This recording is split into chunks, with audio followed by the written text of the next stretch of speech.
जुहार जय श्री कृष्ण। मुई आज का भगवत गीता अधे पढ़वा ले जाऊँ आज का बड़ एकादशी आज आउ मुहे खस्ते मुई बेसी लहराले ताने वीडियो बढ़ ही जाए तो लगी एंता कंटिन्यू पढ़वा ले चाहूँछे। वीडियो बढ़ ही गले नहीं जाए तो एतर लगी नेट भी सरी जासी। द्वादश अध्याय भक्ति जोग से अर्जुन बाच जे सबु एकांत मनरे भजंती तोहर पयरे सगुण रूप को पूजंती तोठारे आसक्त हुअंती जे माने अव्यक्त भावरे भक्ति रे तते पूजा कले ताहांक मध्य के उत्तम अटंती हे पुरुषोत्तम। श्री भगवान बाच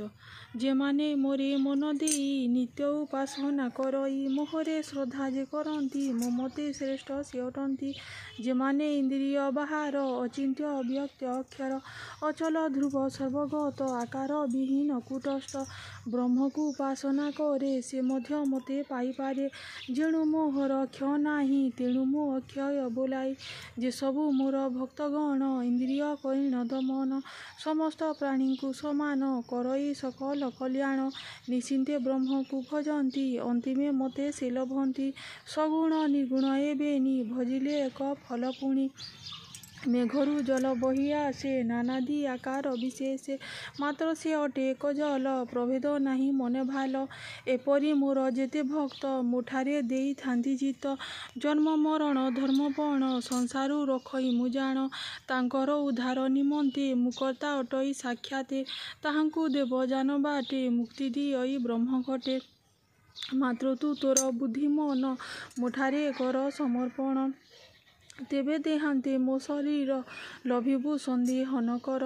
जेबे मो ठारे मन तोर स्थापिबा पाई एकांतर समर्थ नहु करे मुहि अभ्यास कले मते पाई अभ्यास अटे श्रेष्ठ धन असाध्य करई साधन जेबे अभ्यासे न पारिबु मो प्रीति पाई कर्म सबु करिबु ताहा शुण तुहि नव प्रकारे अटे सेहि श्रवण कीर्तन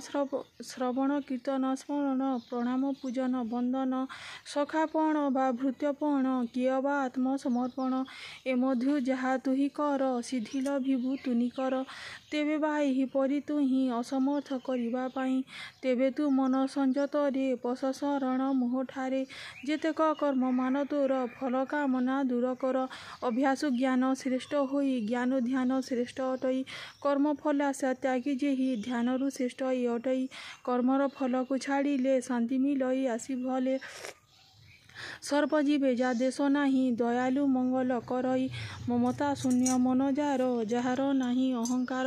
दुख सुख जे सममणे कथा न कहे अकारणे जहा मिलिले तोष हुए अल्प बहुत से न कहे निर्दिष्ट घर जे न थाए सर्वस्थानता घर हुए मोठारे मन रखे स्थिर से प्रिय अटई मोहर पूर्वे जे अमृत समान धर्मर बुझे जेहु मर्म मन को मोर ध्यान थुई मो उपासना को करई मोहर ठारे श्रद्धा करे से प्रिय मोर ए संसारे ए भाव करी न ध्यान वासुदेवर जाउदीन इति श्रीम महाभारते श्रीमद् भगवत गीता उपनिषत्सु ब्रह्म विद्यायां संहितायां व्यासिक्यां षष्ठ स्कंदे विष्णुव्रते नाम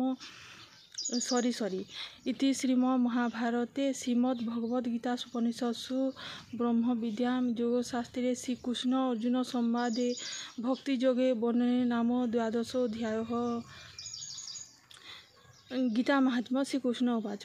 कहन्ति कमल लोचन गीता मो हृदयर ज्ञान गीता जे मो उत्तम स्थान परम पद गुरु जान गीतार ज्ञानर बलरे पालई मोहि तोलक्ୟରେ गीता परम विद्या जान ब्रह्मरूपी से सनातन नित्य अर्धमात्रा पठने मो मन सदा सेहि बने गीतार नामको वर्णन शरणे पावादि खंडन गीता गंगा गीता सावित्री चल ब्रह्मादि मुक्तिदात्री अर्धमात्रा भ्रमनाशक त्रयदेव तत्पदशक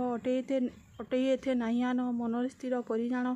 गीता पाठ धीर मनरे परम पद पाइखरे ज्ञान सिद्ध तार होई मो वाक्य केबे आन नाही गीता संपूर्ण पाठ करी अधे जे पढ़े मुद परी गोदान पुण्य फल पाई एथिरे तिले आन नाही गीता त्रिभाग एक भाग पढ़िले लोभे समजाग 6 भाग भागे पढ़िले गंगास्नानर फल मिले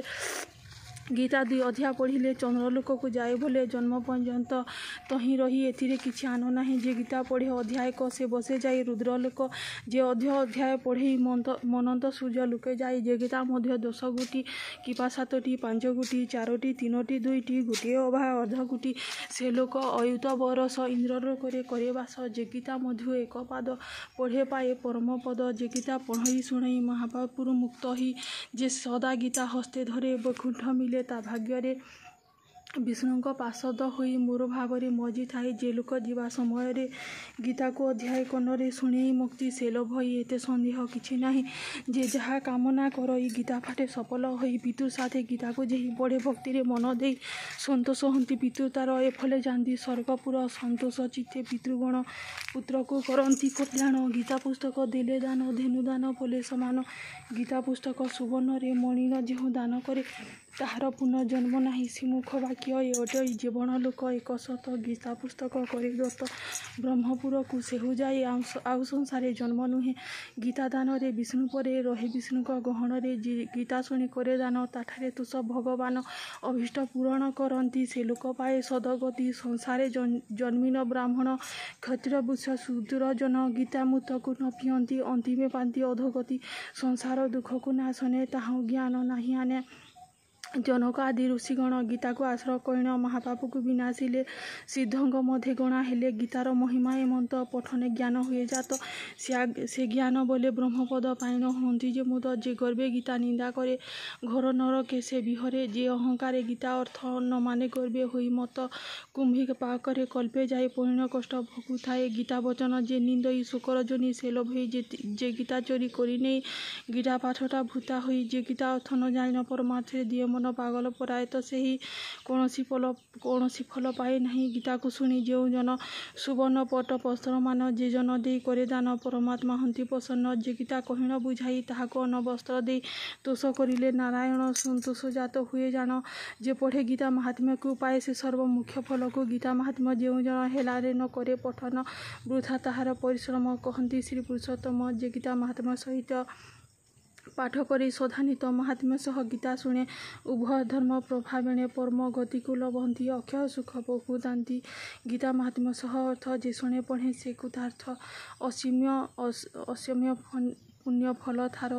असीम पुण्य फल थार सर्वदा सुखी से हुनर जे गीता महात्म्य सहित पाठ करी सधानित महात्म्य सह गीता शुणे उभय धर्म प्रभावेणे परम गति को लभंती अक्षय सुख भोगुथांती गीता महात्म्य सह अर्थ जे शुणे पढ़े से कृतार्थ असीम पुण्य फल तार सर्वदा सुखी से हुनर ए गीता महात्म्यर अर्थ सुजन जनक निमित्त कहली दोष मोर धर हे वासुदेव परात्पर।